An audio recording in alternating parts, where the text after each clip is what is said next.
The call to the Honourable the Deputy Leader of the Opposition.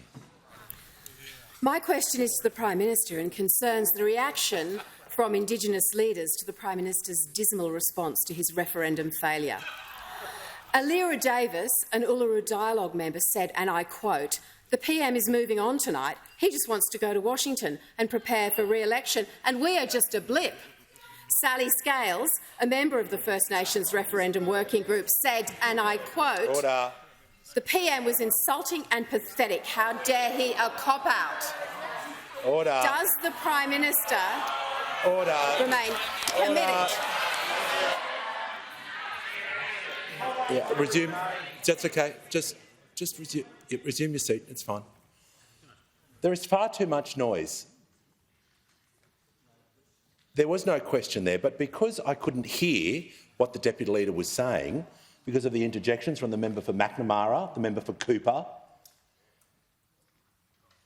I'm going to ask the Deputy Leader to state a question again, to be heard in silence, and make sure she's within the time limit. My question is to the Prime Minister and concerns the reaction from Indigenous leaders to the Prime Minister's dismal response to his referendum failure. Alira Davis, an Uluru Dialogue member, said, and I quote, "The PM is moving on tonight. He just wants to go to Washington and prepare for re-election, and we are just a blip." Sally Scales, a member of the First Nations Referendum Working Group, said, "The PM was insulting and pathetic. How dare he? A cop-out." Does the Prime Minister remain committed to treaty and truth-telling? Order. The Minister for the Environment, the Minister for Citizenship and the Minister for Home Affairs. Prime Minister has the call. Thanks very much, Mr. Speaker. It is a quite extraordinary question, even for the Deputy Leader of the Opposition. But let me understand what the Deputy Leader of the Opposition is asking for here. She's suggesting, having quoted, people who put their heart and soul into the development of the Uluru Statement from the Heart. The Deputy Leader of the Opposition will cease interjecting.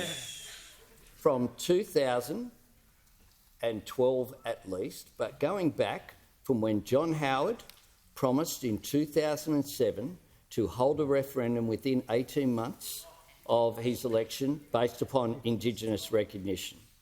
The Leader of the Opposition has a number of occasions said that it has been the policy of the Liberal Party since 2007 to have a referendum. If only they had been in a position to do so.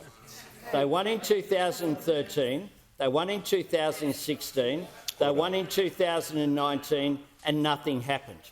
What I did was fulfil the commitment that I gave to Indigenous people, but most importantly, that I gave to the Australian people at the election in which we were elected in May 2022. Indigenous Australians asked for Australians to vote on the Indigenous recognition in our Constitution through a voice. They invited, in the words of the Uluru Statement, us to walk with them. They said in 1967 we were counted. In 2017 we want to be heard, was what they said. Now, we fulfilled that commitment, but the Deputy Leader of the Opposition would have you believe, through asking that question, that the people who have spent a lifetime campaigning for constitutional recognition of First Australians who are understandably disappointed by the result. The member for Hume. What I have said is that... Members on my left. What I have said is I respect the decision that was made by the Australian people. On that basis, some people who've campaigned very strongly for it are not happy with that response. But I made it very clear before the election that I would respect the outcome, and I've made it after as well. I will show respect to those Order. people. The Prime The Minister's Deputy time Leader shows none. has concluded.